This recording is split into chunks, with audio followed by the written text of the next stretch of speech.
Welcome to the Put On Waivers Media Group, home of the Put On Raiders podcast and the Student Body Right podcast. This is your place for the best breakdowns and the best insight for those who fight on and bleed silver and black. Now, here are your hosts, Dwayne Douglas and Ryan Holmes. Trojan fans. It's about that time. I think it's less than 30 days. It's getting closer and closer every week. Fall camp has started. Just had the pool party for the recruits. I wasn't invited. I would love to see that. Out there in LA. Dwayne Douglas here, along with our special guest, Evan Desai. He is an associate editor, also part of that Reign of Troy, covering all things USC. Evan, how you doing today? Good, man. I'm chilling. Just kind of needing this season to get going. Really do. Really need these next few weeks to go by fast. I'm kind of chill with it because with this channel is Raider football and USC as well. And I'm just trying to I want to take my time with it because it seems like as soon as that first ball is kicked off, it's Christmas, then it's New Year's, and then football season is over. So I'm going to enjoy all this stuff here, and a whole lot to talk about. With USC and everything going on with the Pac-10 and everything like Pac-12, everything going on, and who's trying to recruit who and all this stuff like that. So Evan K. Desai, you can follow him on Twitter, and my Twitter handle is RTPW Podcast. Please leave a review, all that stuff like that on podcasts, anywhere podcasts are available, and also comment something you like, something you don't like. If you think we're full of crap, then that's fine. I mean, I'll take all kind of engagement here on the Student Body Right USC podcast because I'm not afraid of nobody. Let's go. So Pac-10, Pac-12 Media Day. So I'm going to start by, this is one of the reasons why USC is leaving the Pac-12. And do you have Pac-12 network where you live? I do actually now. Through the company, they actually give us like a free thing, but I didn't for the longest time. Yeah. So let me give you a story. If you were watching it on television, okay, they would show a couple coaches talk, and then repeat those same coaches, over and over again. Hardly anything was live. It was really bad. It was horrible. I mean, I'm sitting there watching. Finally, a friend of mine says, hey, are you watching, Chip Kelly? And I'm like, I'm trying to watch Chip Kelly, but I'm still watching stupid Colorado coach talking talk over and over again. But no, I had to go to the website. So I guess the website is where you can find it, but live content, it just makes sense to have it on there. And then you can't have that not be live. Mm-hmm. Also, the venue looked like didn't those coaches look like they were getting interrogated more so than they were like at a media day? Like it was it looked dark. That little dark background. I couldn't stand that whole situation. But your thoughts about media day? What Lincoln Riley had to say. I do like how he came to the defense of Kyler Murray and also Hollywood Brown, stuff like that. I mean, those are his guys. So what you think about Kyler Murray as a pro? You say what you want, but I mean, Kyler Murray is definitely is definitely a dangerous player in the league, and and nobody knows him better than Lincoln Riley. What are your thoughts about what he had to say in the Pac-12 Media Day? Yeah, I thought he had a lot to hit on. I think he kind of handled it really well. Like you mentioned, Kyler Murray, Hollywood Brown stuff, that was obviously kind of interesting. And kind of talked about some things about Kyler Murray's work ethic and things that I'm really hoping we see out of Caleb Williams and the guys that he brought from Oklahoma over here. And that's kind of been, so far we've heard good things from those players and the recruits too, guys like Raleigh Brown and the guys he brought from there to here. And I'm sure we'll get to Malachi Nelson maybe sometime in the show. But yeah, I think as far as the USC specific stuff, I really liked him kind of defending himself and really not just himself, but the whole program when it came to the Jordan Addison situation. Because, I mean, again, those claims about him tampering or whatever have once again never been proven. And it's been, 4 months or whatever since then. There was never any proof to in the first place. There never ended up being any proof about it. And I think that he had his chance to kind of address it for that first time. I think he did a really good job of doing that. Just talking about I don't really mess with people just randomly just saying things against my character.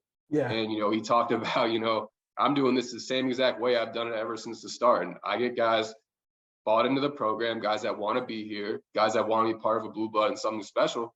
And he ended up kind of getting them over here. So I thought that was really important. I kind of like that they asked him, like, what's your expectation? He said to win the national championship. There's nothing wishy-washy about Lincoln Riley. I mean, he wants to win. He wants to win right away. He wants to win often. So you kind of saw how competitive he was, showed that fire in that sense, showed some fire in defending himself about the Jordan Addison situation and all that. And he's a confident guy. But he's at the same time not really letting his and other people's expectations get the best of him. He's a level-headed guy. He does put his head down and work hard. He's the type of coach you kind of want on a Pac-12 media day setting. A guy that you trust, you feel confident when you're watching him up there, or in my case, reading the transcripts and everything. I was impressed with how it went, how Lincoln Riley went, and everything. Yeah, I mean, he knows what he's doing. He knows how to coach. He knows what he's doing with how to run a program. He already. If this was his first program, Evan, I would feel a little bit more concerned. Like I'd be like, really, I don't know about this guy. He did it in Oklahoma, and he talked about NIL and and his things that he didn't like about NIL, things he didn't like about NIL, but he's right when he talks about it. I know people get mad when he says it, but he is in the best position. This school in Los Angeles, with all the resources, with all the people out there, no matter how they shape NIL, it's going to help USC a great deal, and it's going to help them get. It's going to help them get players. It's going to help them, fill these spots. And it's the fence. That fence around California and recruiting is coming, and I think that's what people are probably scared of the most. Oh, without a doubt. And I think that, the move to the Big Ten will obviously help with that. And that's something he addressed a little bit. He's kind of had some positive conversations on the recruiting trail already when it comes to the Big Ten move. And, we saw it with Micah Benuelos, committing to USC over his childhood team in Oregon, and he cited the Big Ten being one of the biggest factors of him going to USC. And so you talk about that fence, and really a fence around, hopefully the entire West Coast, at least California and American Samoa, and hopefully the Samoan players in general on the West Coast. The move to the Big Ten is definitely going to be a big help with that. And, the NIL situation, everything seems to be kind of changing college football, but USC seems to be responding. I think it all really started with that new hire at head coach. Yeah, I mean, and I can't. So speaking of I think one thing he talked about was the pride of the former player and how the former players, are an integral part of everything at USC. And I did have a chance to cross paths. I live in Southern California. I crossed paths with Troy Polamalu, and it's what a peaceful man. I mean, he just sat. He kind of just was chilling, and I was just like, obviously the hair gives it away because I was like, that is definitely that is Troy Polamalu, and they all talk very glowingly about SC and what it means, especially from that. So the American Samoan community, and it's a big part of what they need to do in recruiting. They keep that going. The sky's the limit, and he's right. The sky's the limit for this program. And people may not like what's going on. I know Stanford came out and said some stuff about, oh yeah, we would love to continue to play USC, love to continue to play UCLA, but I mean, if it works out to play, it works out to play them. It does. If it does, it does. But if it doesn't, it doesn't. They're not going to be, going out of their way to play Stanford, I think, at this point. Yeah, no question. And I think the scheduling will kind of work itself out. I've already seen them obviously being aggressive scheduling LSU right away in 2024. And, there's going to be a lot of marquee matchups right away in the Big Ten. So I'm excited to see the schedules. Yeah, no question about it. So we'll see what happens. We'll see what happens there. So the recruiting trail. Let's see with the recruiting trail here. I got some stuff to pull up on that one. So 2023, we know about Malachi Nelson. We'll get to him in a second. But Zach Branch. You got Lemon here. You got Tack Curtis, who I'm very excited about. I'm very excited about Tack Curtis, especially the fact that they kind of took him away from Ohio State. So you got Braylon Shelby. Malika Crawford, who just came on, who most recently came over, Christian Pierce, all these guys here, who on that 2023 list, as we go into a little bit of the future, who do you think are going to be like kind of the guys who might just jump in on the impact this roster immediately, not named Malachi, well, not named Malachi Nelson. We'll get to Malachi Nelson in a second. I would say, I'll say Makai Lemon. Somebody. Well, actually, maybe I'll get to Makai Lemon. Keep Makai Lemon in mind, but I would say, that Branch would probably be, Zach Branch would probably be that kind of first immediate impact guy because he's already kind of proven at Gorman that he has that kind of elite kind of speed receiver potential. He's kind of like the high school version of Tyreek Hill. I know that's kind of like a tired comparison, but it's true. Like that's literally my comp for him. That's every comp I've ever seen for him, honestly. I mean, he's already proven that he can be that kind of vertical threat, that kind of speed threat. He's got not only, obviously short yardage burst, but he's got those kind of long burners that are really going to help out. And, Lincoln Riley's had a lot of success with a lot of speed guys like that. Mario Williams is someone he had some success with. And, big play guys like Marvin Mims, CeeDee Lamb comes to mind, Hollywood Brown. Like he's had a lot of receivers similar to that. You're looking at a guy in Zach Branch who probably coming out of high school has just as much talent as them. And then going off of that, I mean, his impact on special teams can be there too, because he did a great job last year of returning punts for Gorman. He had a couple of touchdowns. So I think that when it comes to like the most immediate impact, he will find a way to make an impact on the field. And also Makai Lemon, just because he has that kind of connection already with Malachi Nelson. I know Nelson probably won't obviously play that first year he gets there, but just he'll probably have some sense of familiarity. He's been committed to Lincoln Riley for a long time, obviously. And, I think that he's also kind of like one of those dynamic threats, and he's kind of close to being a 5-star guy. He's a 4-star right now, but he's close to being a 5-star guy. I think the fact that he plays on defense too in high school definitely kind of speaks to the athleticism that he has and that ability to find a way to make an impact on the field pretty quickly. Let's see here. So Malachi. Everybody, I mean, my phone didn't blow up, but people are like, hey, what's going on with going to Texas, going to Texas A&M? What's going on with that? What are your thoughts about him? Kind of going down there and seeing what the deal is. I think that to me, it's kind of quieted down now. Ever since that thing went there, I think people are waiting for somebody to flip out of USC who's a big name so they can kind of write about it. My thoughts is, I mean, when he's 17, 18 years old, like somebody offer you a free trip, why not take it? See about you should always, no matter how much you love where you're going or what you're doing, you should always see all options. I mean, even if you love your job, doesn't mean you shouldn't be on Indeed, just peeking out to see what's out there. What are your thoughts about Malachi Nelson and his trip to be an Aggie, maybe? I basically see it the same way you do. I mean, if I was 17 or 18, I got a free trip, to Texas, a near blue blood program, just it's kind of cool trip to go on. It's free. I can take advantage of that. They had a pool party. I could go to a pool party, just chill out, maybe meet some players that I can potentially get to flip to USC or maybe transfer to USC, in this era of college football.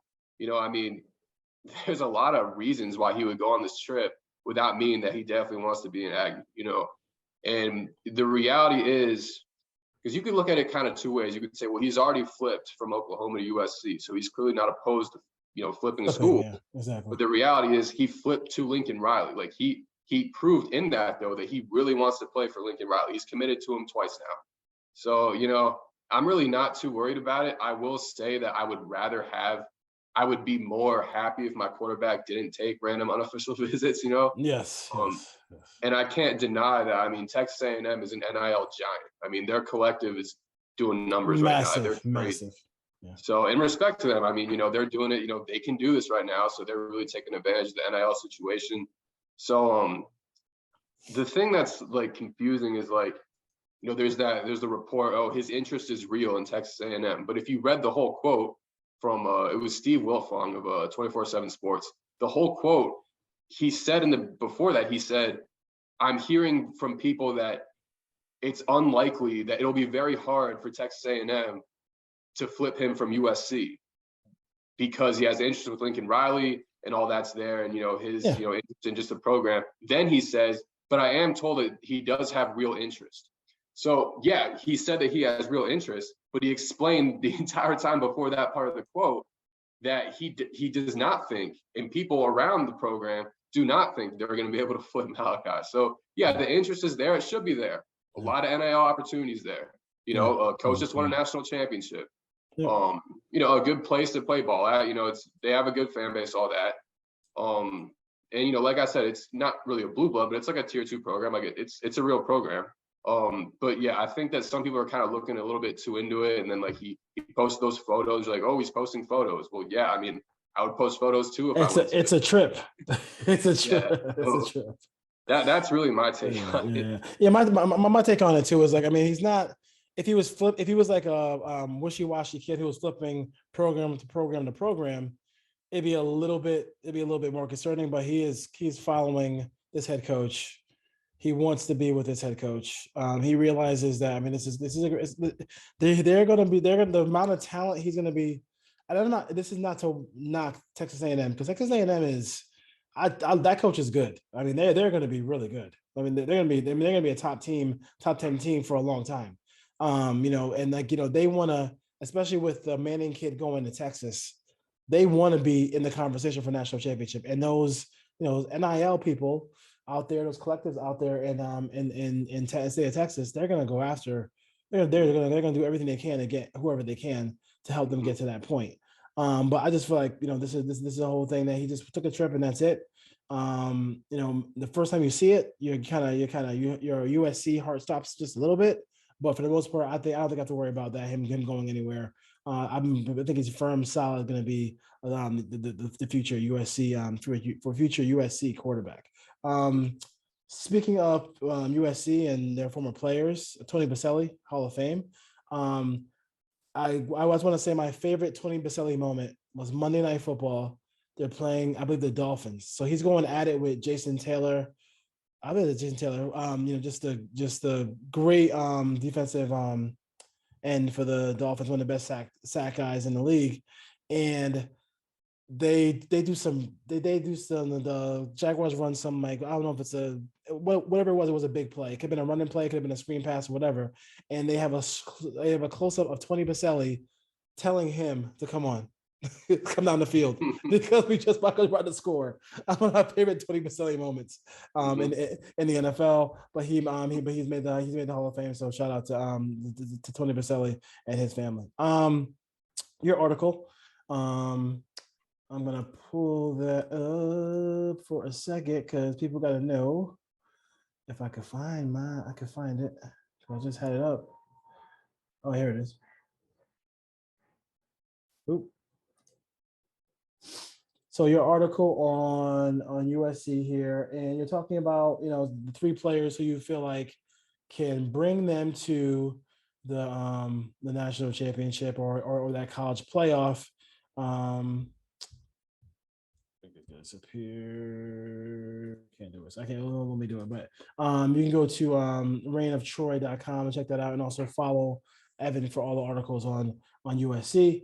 But I think first and foremost was Voorhees, right? So what about that player made you? I mean, obviously talented offensive lineman. What made you say that of all the players on that offensive line, his importance to their title hopes? I really think it's because when you look at, the reality is there's not very many Andrew Voorhees anywhere in the country. There's not too many guys that seem to be on every single watch list that there is, that seem, plus our preseason All-Americans by a bunch of different publications are ranked as the #1 interior offensive lineman by PFF, despite him not even really completely being an interior offensive lineman, right? Because he's also a blindside tackle. He was that last year, both the left guard and left tackle. He's kind of a guy that's really a unicorn in the sense that he can do that. He can stay just as effective. And he's getting all this high offseason praise, and rightfully so. He's a guy that PFF has always loved. And then, we saw him kind of put it together last year, not only through the eye test, but also just the fact that he only allowed 1 sack despite playing the most brutal position on the offensive line and left tackle, and him doing it when that's not even supposed to be really his primary spot. So I think that if he can continue to play it the way that he plays, I mean, the guys he's blocking for, Caleb Williams, Travis Dye, Darwin Barlow, Raleigh Brown, Austin Jones, like all these guys can make plays. There's just going to be so many more opportunities and so many options for Lincoln Riley to pull the trigger on and call plays with, because he knows he has that kind of extra layer of protection. I mean, I remember when we had like Elijah Vera Tucker, and even with Austin Jackson too, both of them, it was like, I may not, even if I don't trust how the line's playing in a certain game, I at least know that I know that there is some sort of, defensive end out there that's just not going to get by anybody, because I have Andrew Voorhees protecting that blind side. I mean, the talent's there, so we'll have to see. A great pickup. And I think the position versatility that he's shown is playing a couple of different positions on the offensive line is really cool as well. Let's go to the next guy. I mean, Jordan Addison. Obviously, they before they got Jordan Addison, I think everybody was really excited about the receiving core. Getting Brendan Rice, but like getting him is like, damn, like this really is. I mean, how do you account for him? There's not enough DBs on one squad. I mean, to really cover this dynamic talent. I mean, he really reminds me of Calvin Johnson. I mean, Calvin Ridley. The way he just is just such a smooth route runner, explosive, great hands, all those things like that. Weird thoughts about Jordan Addison. Yeah, I mean, I basically think, everyone talks about Lincoln Riley likes to spread the ball, and he certainly does. But when you're looking at a guy like Jordan Addison, Lincoln Riley now can do essentially whatever he wants on offense, because not only does he like to spread the ball and does he know some of his weapons, like, he's already worked with Mario Williams, he already knows what he's getting out of Brendan Rice, guys like Gary Bryant Jr., really talented guys. But now he also has a guy that he can lean on the entire game if he wants to. He can run the offense through this guy. So he's such a smart offensive mind that somebody's always open on every play, and he teaches his quarterbacks to be smart and spread the ball. But now he has another guy other than Caleb Williams who he can run the offense through. This is the type of player that, and I mean, also like last year he had 100 catches. He had double-digit drops.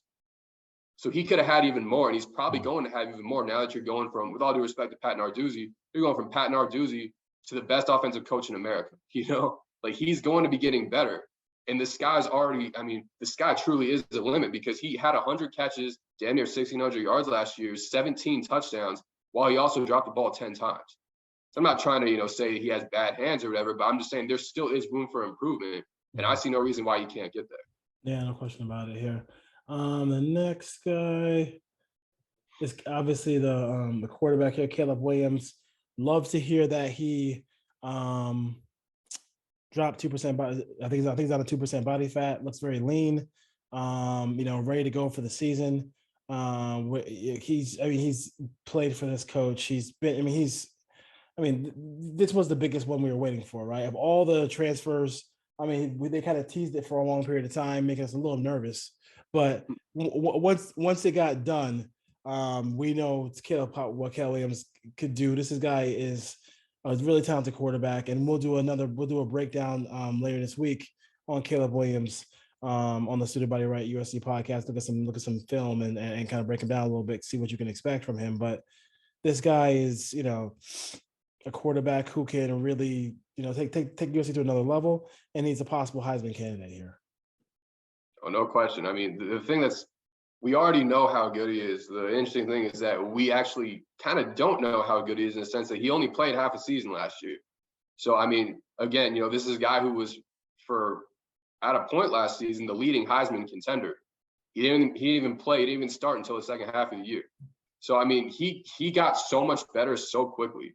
So, for me now to know that he's going into his second year with the type of weapons that he has on the outside, great running game, and the coach that, he even said in the past he'd walk on for in Lincoln Riley, a guy that he's already worked really well with, everything's just kind of coming together to where I'm not predicting USC will go to the playoff. That I definitely wouldn't. But if Andrew Voorhees kind of protects that blind side, like I mentioned, you get that part of the offensive line just absolutely nailed down, which I expect to be the case.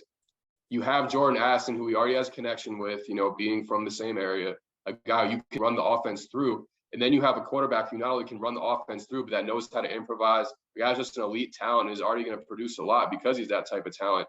And, those three guys could will you to the playoffs. Yeah. And I think that the game that what's going to happen, maybe the game of the year probably is that Utah game. I mean, if they take care of business, I might even try to go to that one because it's just going to be it's going to be, you're playing a quality opponent, you're playing a great team, and you're trying to ascend and take their spot.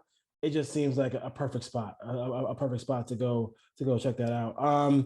The first team, second team, Pac-10, Pac-12. Sorry, I'm old enough to do the Pac-10 thing.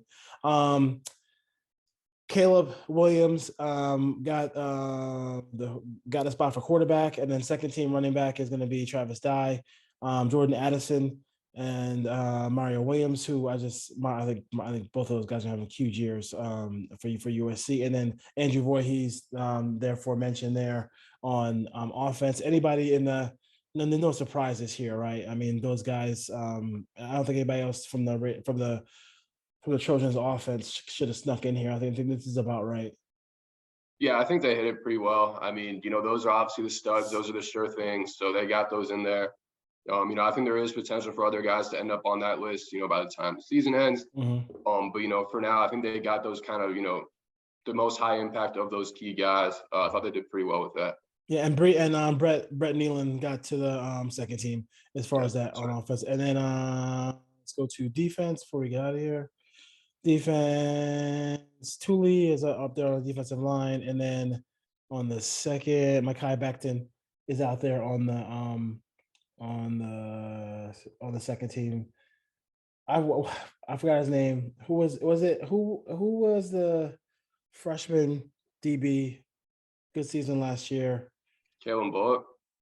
I mean, like people were like, why wasn't he on here? But I mean, it is what it is. I mean, I think part of it is like if your team is bad, then it happens. Like if your team is bad, then all these writers. I mean, if you're a writer for Oregon or Cal, are you just? I'm not saying they mail it in, but like let's just get it out there, and then we'll see where it ends up after the season's over. As far as that goes, the Trojans punter guy is hurt, or they have issues with the punting game. Worried about that at all? Yeah, he's like not there. He's not even hurt. He's just like I don't know if he decided he doesn't want to play or something like that. I don't know what the deal is there, but yeah, there's no scholarship guys there. No scholarship guys there. So they do have a JUCO junior college guy there. I mean, special teams is still a big part of football. So you want to be careful. You want to be careful with that. Make sure you tie that up. But hopefully, USC's not punting too much, if you will. If you know how that goes. All right, Evan. Thank you for joining us here on the Student Body Right USC podcast. Keep up the good work on Reign of Troy. Check that out. And do you still write about the Angels as well? I don't actually anymore. Just focusing on USC, which is really exciting, obviously, with the season coming up. Yeah, because I mean, they're not giving me any reason. Plus, Ohtani's hitting 5 home runs in the game and they're still losing. So it's crazy. It's crazy. All right, brother. Take care. Later, man.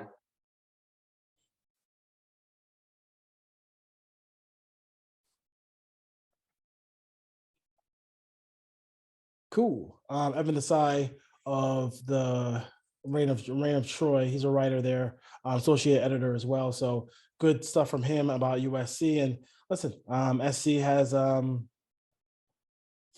great opportunity here. A great opportunity here. Really, 53 players from last year to this year, like 30 transfers. I mean, it's a lot of an undertaking by Lincoln Riley. And I think once he gets that machine rolling, and players come out here consistently, I don't think there's any question that USC is going to be a top squad, and I think they're going to be a top squad. And that's one of the reasons why the Big 12, the Big 10 wanted them. I mean, the Big 10 wanted them really bad, and then right now I think the Big 12 is trying to poach teams from the Pac-12.